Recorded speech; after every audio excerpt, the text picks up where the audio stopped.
Welcome back to यूनिमॉन्क्स। मेरा नाम है मनीष चौधरी और जनरल टेस्ट की इस लेक्चर सीरीज में आपका फिर से स्वागत है। आज हम करने वाले हैं शेड्यूल्स ऑफ द कॉन्स्टिट्यूशन और साथ ही में हम याद करेंगे पार्ट्स ऑफ द कॉन्स्टिट्यूशन। मुझे पता है आप ऑलरेडी काफी सारी वीडियोस इस पे देख चुके होंगे, आपने इसको याद करने की भी कोशिश की होगी, लेकिन काफी सारे बच्चों को ना शेड्यूल्स और पार्ट इजीली याद नहीं होते हैं और वो एग्जाम्स में पूछे जाते हैं। तो आज हम जो इस वीडियो को देख रहे होंगे तो साथ के साथ इसको याद भी करेंगे कि किस तरीके से हम शेड्यूल्स को याद कर सकते हैं और पार्ट्स को भी याद कर सकते हैं। मैं इंपॉर्टेंट पार्ट्स आपको एक्सप्लेन करूंगा। वैसे मैं आपको सारे ही पार्ट्स बताऊंगा, लेकिन इसमें से कुछ इंपॉर्टेंट पार्ट्स हैं। ठीक है, तो चलिए स्टार्ट करते हैं। हमारे लिए सबसे पहले है schedules of the constitution. Total कितने शेड्यूल्स होते हैं? टोटल 12 शेड्यूल्स होते हैं। हम आज उन 12 शेड्यूल्स को देखने वाले हैं कि 12 के 12 शेड्यूल्स कौन से हैं। ठीक है, मैंने लास्ट वीडियो में आपको बताया था कि ओरिजिनल कॉन्स्टिट्यूशन में कितने शेड्यूल थे। ओरिजिनल कॉन्स्टिट्यूशन में थे 8 शेड्यूल। आज के टाइम पे कितने हैं? आज के टाइम पे टोटल 12 शेड्यूल्स है। ऑलराइट, पहला शेड्यूल कहता है हमारा names of the states and union territories. अब अगेन याद कैसे करें, तो चलो मैं आपको एक स्टोरी सुनाता हूं। फॉर एग्जाम्पल, आप किसी कंपनी में जा रहे हैं जॉब के लिए, या आप सपोज मान लो कॉलेज जाएंगे, स्कूल जाएंगे। ठीक है, आपको एक जगह चाहिए होती है। तो ठीक है, सबसे पहली बात अगर हम किसकी करेंगे, पहला पार्ट कौन सा होगा? Name of the states and union territory, यानी कि हमारे जितने भी स्टेट्स हैं या यूनियन टेरिटरी, हम सबसे पहले उनकी बात करेंगे। हम सिर्फ जगह की बात करेंगे सबसे पहले। ठीक है, तो अगर आप कंपनी में जॉब के लिए जा रहे हैं, आपको क्या पता होनी चाहिए कि आप किस कंपनी में जा रहे हैं। उसी तरीके से इंडिया के आपको क्या पता होनी चाहिए? States and union territory. Second schedule जो हमारा आता है that is allowances, privileges and emoluments. ठीक है, यानी कि सैलरी जिसको हम कह देते हैं। तो अब इसमें आपको कैसे याद रखना है? अगर आप किसी कंपनी में जा रहे हैं तो ऐसे तो नहीं है आप चले जाएंगे, वो आपको फ्री में रख लेगा तो आप जो है वहां के जाके जॉब करने लगेंगे। आप सबसे पहले क्या देखते हो कि भाई वो मुझे कितना पे कर रहा है, मेरे क्या पर्क्स हैं, मेरे को क्या प्रिविलेजेस मिल रहे हैं, क्या फायदा हो रहा है मुझे वहां पे। ठीक है, तभी तो आप उस कंपनी में जाओगे। तो सेकंड शेड्यूल में क्या आ जाएंगे हमारे? Allowances and privileges. ठीक है, पहले में क्या हो गया हमारा? State and union territories, then allowances and privileges. Third, अब सपोज मान लो आप कंपनी में गए एंड देन आपको जो है आपकी सैलरी भी आपकी मनपसंद की मिल गई। तो अब आप क्या काम करते हैं? आप जाके पेपर साइन वगैरह करते हैं कि ठीक है अब जो है मैं आपकी कंपनी में जॉब करूंगा। वैसे ही हमारे इसमें आता है थर्ड में ओथ एंड अफर्मेशंस, यानी कि कोई भी जब मान लो पॉलिटिकल लीडर्स होते हैं तो ओथ लेते हैं, अपनी जो है शपथ लेते हैं कि ठीक है हम जो इंडिया के अगेंस्ट नहीं जाएंगे, इंडिया के फेवर में काम करेंगे। सो वो आते हैं थर्ड शेड्यूल के अंदर। देन आता है हमारा फोर्थ शेड्यूल। अब सपोज मान लो आपने कंपनी ज्वाइन कर ली। कंपनी ज्वाइन करने के बाद क्या आएगा? आपका कंपनी ज्वाइन करने के बाद आएगा कि भाई मेरे को ऑफिस बताओ कहां काम करना है, या मेरी सीट बताओ कहां पे काम करना है। उसी तरीके से हमारा जो कॉन्स्टिट्यूशन ये कहता है फोर्थ शेड्यूल के अंदर कि allocation of seats in Rajya Sabha. जैसे कि आपको पता है कि हमारे पार्लियामेंट में, सपोज मान लो ये हमारा पार्लियामेंट है तो उसमें 2 हाउसेज हैं, एक है हमारा लोकसभा और एक हमारा राज्यसभा। तो राज्यसभा की जो सीटों की बात होती है वो होती है हमारे फोर्थ शेड्यूल के अंदर। नेक्स्ट हम जाते हैं तो हमारा आता है फिफ्थ शेड्यूल। अब मान लो कि आपको जो सीट भी बता दी कि आपको कहां बैठ के जो है अपना काम करना है। अब आपको बताया जाएगा कि आप किस चीज पे काम करोगे।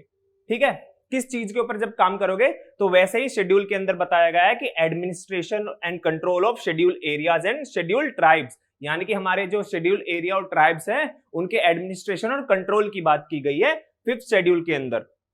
नेक्स्ट हम आते हैं सिक्स्थ शेड्यूल पे। अब जब आपको बताया जाता है ना कि आपका ये काम है, तो आपको बताया जाता है कि आपको कुछ स्पेशल चीजों पे ध्यान देना है।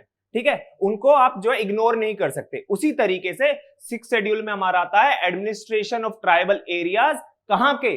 स्पेशली आसाम, मेघालय, त्रिपुरा एंड मिजोरम, यानी कि इन 4 स्टेट्स का आपको स्पेशली ध्यान रखना है। उसी तरीके से हमारा सिक्स्थ शेड्यूल जो है, सिक्स्थ शेड्यूल भी हमारा यही बताता है। नाउ हम बात करते हैं सेवंथ शेड्यूल की। सेवंथ शेड्यूल के अंदर हमारा बताया गया है सब्जेक्ट लिस्ट, यानी कि यूनियन के जो है क्या सब्जेक्ट लिस्ट है, स्टेट्स के क्या सब्जेक्ट लिस्ट है, और कुछ सब्जेक्ट ऐसे रखे गए हैं जिन पे ये दोनों ही कानून बना सकते हैं। उसी तरीके से जब आप कंपनी जाएंगे, आप कंपनी में आपको बता दिया जाएगा कि इस डिपार्टमेंट का ये काम होगा, इस डिपार्टमेंट का ये काम होगा, और शायद कुछ चीजों को लेकर ये दोनों डिपार्टमेंट साथ में काम करेंगे। फिर आता हमारा 8th शेड्यूल। 8th शेड्यूल के अंदर हमारी टोटल 22 लैंग्वेजेस को रिकॉग्नाइज किया गया है। अब अगेन जब आप जा रहे हैं कंपनी में तो हर कंपनी में जो अलग लैंग्वेज हो सकती है, तो उन लैंग्वेजेस को भी आपको बताया कि आप कौन कौन सी लैंग्वेजेस यूज कर सकते हैं। ठीक है, तो इंडिया में रिकॉग्नाइज की गई है कॉन्स्टिट्यूशन के द्वारा कितनी? 22 लैंग्वेजेस। ठीक है, फिर आता है 9th शेड्यूल। सपोज मान लो कि आपने कोई गलती की है, ठीक है, आप उससे कोई गलती होगी तो उस गलती का सुधार भी करना पड़ेगा। उसी तरीके से जब कोई कानून बनाया जाता था तो कानून को क्या करते थे, 9 शेड्यूल के अंदर रख देते थे। अब कैसे, आपको पता होगा एबोलिशन ऑफ जमींदारी एक्ट था, ठीक है, वो आया था हमारा फर्स्ट कॉन्स्टिट्यूशनल अमेंडमेंट एक्ट के थ्रू। अब इसको क्या किया गया, इसको 9 शेड्यूल के अंदर रख दिया गया कि ताकि इस पे जो है कोई भी जुडिशियल रिव्यू ना हो, ताकि इसको जो है जो हमारा जो सुप्रीम कोर्ट है उसको जो है नल एंड वॉइड ना कर सके, ठीक। इसी तरीके से हमारा 9 शेड्यूल बनाया गया। नाउ हमारा आता है 10th शेड्यूल।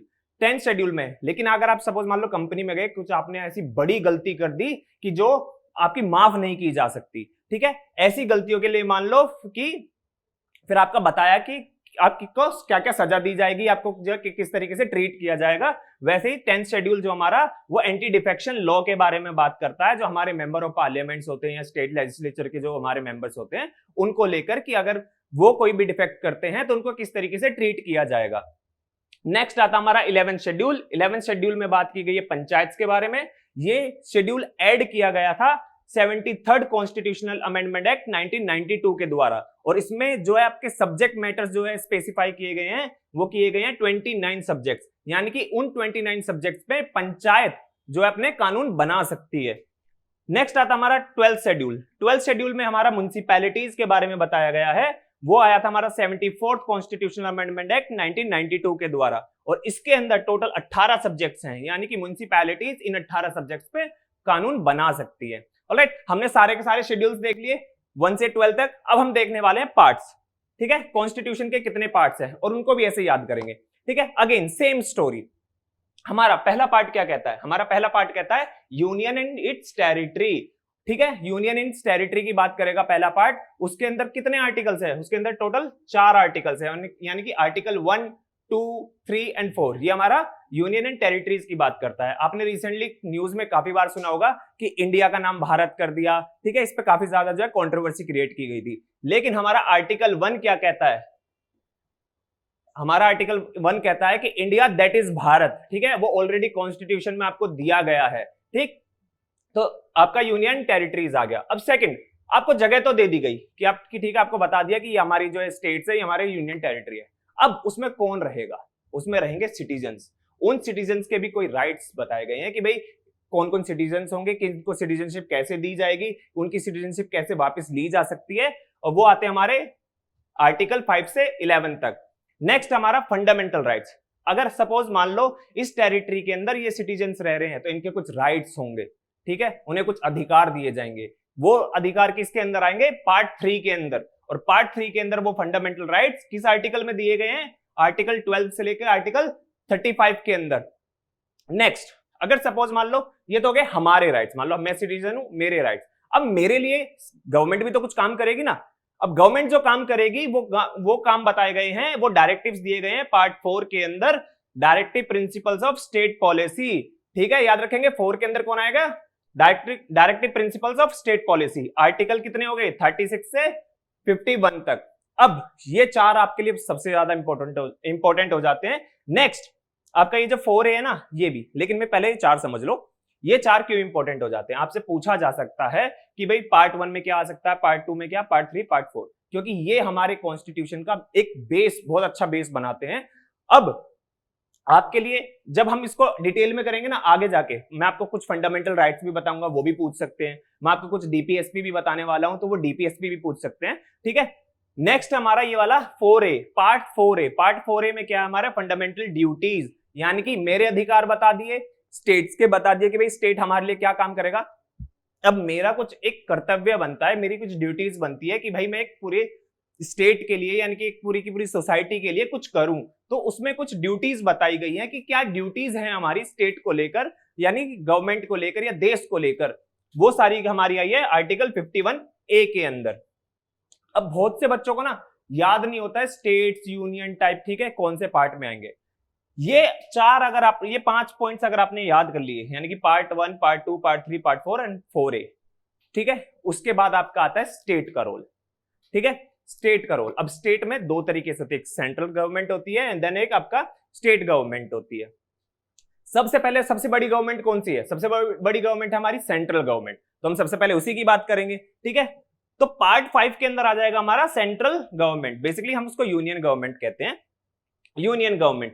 ठीक है, आपको सिर्फ इतना ही याद रखना है कि पार्ट 5 के अंदर कितना आता है यूनियन गवर्नमेंट, आपके एग्जाम के लिए उतना ही काफी है। लेकिन मैं आपको एडिशनली बता दे रहा हूं आपकी नॉलेज के लिए कि हमारा अगर आप देखो यूनियन गवर्नमेंट, तो सबसे टॉप पे कौन आता है? That is president. प्रेसिडेंट के बाद कौन आता है? That is vice president. ठीक है, वाइस प्रेसिडेंट के नीचे कौन आता है? फिर काउंसिल ऑफ मिनिस्टर। हमारे जो प्राइम मिनिस्टर होते हैं वो भी एक काउंसिल ऑफ मिनिस्टर का पार्ट होते हैं। ठीक है, तो प्राइम मिनिस्टर भी इसी काउंसिल ऑफ मिनिस्टर में काउंट किए जाएंगे। देन हमारा अटॉर्नी जनरल, क्योंकि अटॉर्नी जनरल कौन होता है? गवर्नमेंट का सबसे बड़ा लॉयर जो होता है, इसको लॉ ऑफिसर भी कहते हैं, सबसे बड़ा लॉ ऑफिसर होता है सुप्रीम कोर्ट के अंदर, दैट इज अटॉर्नी जनरल। ठीक है, उसके बाद पार्लियामेंट आपका आ गया, कानून बनाएंगे जहां पे बैठ के। ठीक है, पार्लियामेंट हमारा आ गया, और सुप्रीम कोर्ट। ठीक है, अगर ये पार्लियामेंट कानून बना रहा है, हमारे कोई फंडामेंटल राइट्स वायलेट हो रहे हैं, तो उन सब के लिए जो हमारा सुप्रीम कोर्ट हो गया। एक अदर बॉडी एक और होती है, दैट इज सीएजी। ठीक है, सीएजी भी उसी के अंदर आ जाएगा। तो आप ये क्रोनोलॉजी याद रखिएगा, president, vice president, council of minister, attorney general, parliament, supreme court and CAG. अब मैं आपको ये बता क्यों रहा हूं? ये इसलिए बता रहा हूं क्योंकि जो आर्टिकल है ना, यहाँ पे आर्टिकल आपके 52 से 151 तक, ये आपको इसमें हेल्प करेंगे एलिमिनेट करने में। जब आपके क्वेश्चन में आएगा ना, आप एलिमिनेशन मेथड यूज करके भी सोल्व कर सकते हैं। तो 52 है, तो किससे स्टार्ट होगा? 52 स्टार्ट होगा प्रेसिडेंट से। ठीक है, तो आप ऐसे ब्रेक कर सकते हैं, फिर उससे आगे जाएंगे आर्टिकल वाइस प्रेसिडेंट, तो ऐसे करके अगर कोई आर्टिकल 151 के अराउंड आ रहा है ना, तो समझ जाना कि वो सीएजी तक पहुंच चुका है, तो सीएजी की बात हो रही है। ठीक है, इस तरीके से। ठीक उसी तरीके से अब हमने सेंटर की बात कर ली, तो अब बात करेंगे पार्ट 6 के अंदर स्टेट गवर्नमेंट की, यानी कि स्टेट का क्या है। तो स्टेट गवर्नमेंट में अगेन सबसे टॉप पे कौन होता है स्टेट में? गवर्नर। फिर council of minister, council of minister में सबसे टॉप पे कौन होता है? Chief minister. ठीक है, देन एडवोकेट जनरल। जिस तरीके से अटॉर्नी जनरल सेंटर में सबसे बड़ा लॉ ऑफिसर होता है, उसी तरीके से एडवोकेट जनरल जो होते हैं वो स्टेट में सबसे बड़े लॉ ऑफिसर होते हैं। देन असेंबली, असेंबली कहा गया है स्टेट असेंबलीज को, जैसे सेंटर के लिए पार्लियामेंट है वैसे स्टेट्स के लिए स्टेट असेंबलीज हैं। ठीक है, देन हमारे high courts, and high court के बाद आ जाते हैं सबऑर्डिनेट कोर्ट, जिनको हम डिस्ट्रिक्ट कोर्ट्स भी कहते हैं। ठीक है, इसको याद रखेंगे। इनका आर्टिकल्स क्या हो गए? 152 से 237। अगेन जैसे सेंटर का याद किया हमने, वैसे हम स्टेट वाले को भी याद करेंगे। ठीक है, इसमें कोई डाउट नहीं है। नेक्स्ट, अब हमने बात देखो यूनियन की बात कर ली सबसे बड़ा, उसके बाद हमने बात कर ली स्टेट्स की, उसके जो हमारे स्टेट्स आ जाते हैं। देन अब उसके बाद अगर हम बात करेंगे, देन पार्ट 8 में आ जाएगा हमारा यूनियन टेरिटरीज। यूनियन टेरिटरीज, अब यूनियन टेरिटरीज का आर्टिकल क्या है? 239 से 242। आपको पता होगा दिल्ली में जो है कंट्रोवर्सी चलती रहती है, ठीक है, इसको लेकर काफी ज्यादा। तो हमारा पार्ट 8 कहता है यूनियन टेरिटरीज के बारे में, जो यूनियन टेरिटरीज की गवर्नमेंट होंगी। ठीक, याद रखिएगा। तो क्या हो गया हमारा पार्ट 5 क्या हो गया हमारा? पार्ट 5 हो गया हमारा स्टेट, पार्ट 5 हो गया हमारा यूनियन, पार्ट 6 हो गया हमारा स्टेट, एंड पार्ट 8 हो गया हमारा यूनियन टेरिटरीज। अब आपके माइंड में क्वेश्चन होगा कि भाई 7 कहां गया? आपने तो 7 बताया ही नहीं। जब ओरिजिनल कॉन्स्टिट्यूशन बना था ना, तो इस पार्ट 7 को इंसर्ट किया गया था, लेकिन उसके बाद इसको अमेंडमेंट कर दिया गया था, और अमेंडमेंट करने के बाद पार्ट 7 से चीजें सारी हटा दी गई थी, इसलिए हम पार्ट 7 को जो है कंसिडर नहीं करते। अब हमारा जो आ गया 9 पार्ट 9 की बात करेंगे। पार्ट 9 हमारा क्या हो गया? पार्ट 9 हो गया हमारा पंचायत की जो बात करेंगे। अब देख लिया आपने, सबसे ऊपर कौन है? सबसे ऊपर हमारा यूनियन गवर्नमेंट, फिर उसके बाद स्टेट गवर्नमेंट, स्टेट गवर्नमेंट के बाद आ गया हमारा जो है यूनियन टेरिटरीज, यूनियन टेरिटरीज के बाद हमारी पंचायत एंड म्युनिसिपैलिटीज आ जाएगी। तो पंचायत आ गई, ठीक है। 9 में पंचायत कैसे आई थी मैं ऑलरेडी बता चुका हूं, 73rd कॉन्स्टिट्यूशनल अमेंडमेंट एक्ट 1992, ठीक है। आर्टिकल कौन सा हो गया? 243 से 243O, ठीक है, याद रखेंगे। देन पार्ट 9A, इसी के बाद इंसर्ट किया गया था 9A में क्या गया? आपके municipalities, that is 74th constitutional amendment act 1992, ठीक है, याद रखेंगे इस चीज को। सबसे ऊपर यूनियन, स्टेट के बाद यूनियन टेरिटरीज, फिर उसके बाद हमारा पंचायत के बाद म्युनिसिपैलिटीज, ठीक है। पार्ट 9B, ठीक है, 9B के अंदर आता हमारा कोऑपरेटिव सोसाइटीज, ठीक है। आपने सुना होगा, अगर आप जो गांव से बिलोंग करते हैं तो आपने काफी सारी कोऑपरेटिव सोसाइटीज के बारे में सुना होगा। बैंक्स, छोटे छोटे बैंक्स टाइप होते हैं, ठीक है, वो कोऑपरेटिव सोसाइटीज। ये आया था हमारा 97 कॉन्स्टिट्यूशनल अमेंडमेंट एक्ट 2011 के द्वारा। इसमें आर्टिकल्स आते हैं हमारे 273ZH से लेके 243ZT तक, और म्युनिसिपैलिटीज में कौन से हैं 243P से लेके 243ZG तक, ठीक है। नाउ हमारा आता है 10 से पार्ट 10, ठीक है। आपको पार्ट 10 से शायद क्वेश्चन ना आए क्योंकि सबसे इंपॉर्टेंट है, पता क्या, यहाँ 9 तक आपसे पूछा जा सकता है, लेकिन स्टिल मैं आपको बता देता हूं, ठीक है, अगर आ जाए इन केस तो, ठीक है। पार्ट 10 में आ गया हमारा शेड्यूल्ड और हमारा जो शेड्यूल्ड एरिया होता है और ट्राइबल एरिया जो होता है, ठीक है, शेड्यूल्ड एरिया और ट्राइबल एरिया, इसके लिए कौन सा आर्टिकल है 244 एंड 244A, ठीक है। 11 के अंदर आ जाता है हमारा part 11 relations between union and states, ठीक है, यानी कि जो स्टेट्स और यूनियन यानी कि सेंट्रल गवर्नमेंट और स्टेट गवर्नमेंट के बीच के जो रिलेशन होते हैं, कौन से रिलेशन, दैट इज लेजिस्लेटिव और एडमिनिस्ट्रेटिव रिलेशन, ठीक है, याद रखेंगे एडमिनिस्ट्रेटिव और लेजिस्लेटिव रिलेशंस, वो आते हैं हमारे पार्ट 11 में आर्टिकल 245 से लेके 263, ठीक है, याद रहेगा आपको। नेक्स्ट आता है हमारा पार्ट 12। पार्ट 12 के अंदर आते हैं हमारे फाइनेंशियल रिलेशंस, ठीक है। फाइनेंशियल रिलेशंस जो भी होते हैं हमारे पार्ट 12 के अंदर आते हैं और उसके लिए आर्टिकल है 264 से लेके 308, ठीक है, कौन सा हो गया 300A।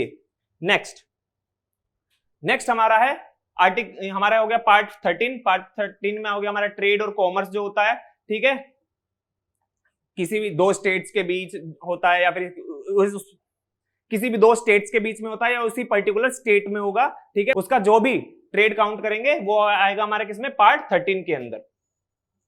आर्टिकल हो गया हमारा 301 से लेकर 307 यानी 301 से 307 तक। देन पार्ट 14 में आ जाती है services under union and state government. कौन सी services of public service commission. आप देखते हैं आप यूपीएससी का एग्जाम देते हैं, स्टेट पब्लिक सर्विस कमीशन का एग्जाम देते हैं, ठीक है, वो सारे एग्जाम्स किसके अंदर आएंगे आपके पार्ट 14 के अंदर। आर्टिकल हो गया 308 से लेके 323।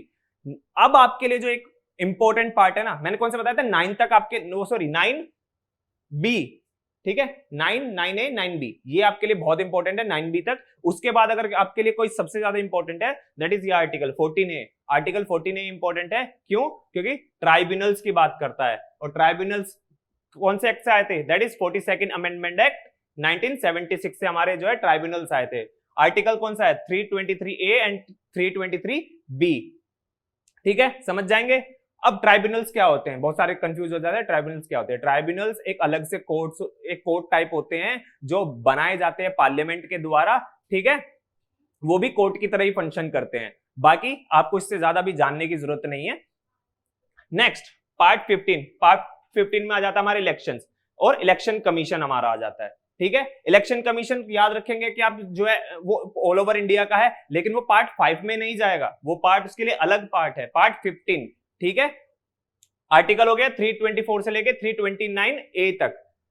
नेक्स्ट हमारा पार्ट 16 हो गया, अगेन ज्यादा इंपॉर्टेंट नहीं है आपके लिए, special provisions relating to certain classes OBC SC ST, ठीक है, तो ये सब national commission for schedule caste schedule tribe, ठीक है, बैकवर्ड क्लास, ये आपको कमीशंस इंपॉर्टेंट होंगे। यहां आपको पार्ट शायद आपसे पार्ट ना पूछे, आर्टिकल ना पूछे मे बी, लेकिन आपसे इस कमीशंस के बारे में पूछ सकता है, ठीक है। कमीशन का हम जब बाद में पढ़ेंगे वो मैं आपको एक्सप्लेन कर दूंगा।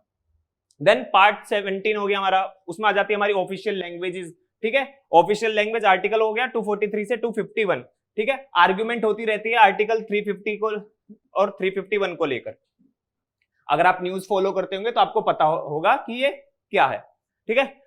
हमारे लिए अनदर सबसे इंपॉर्टेंट एक और आर्टिकल बन जाता है हमारा जो है पार्ट 18 के अंदर। पार्ट 18 के अंदर क्या है, इमरजेंसी प्रोविजंस। आर्टिकल कौन से हो गए 352 से 360।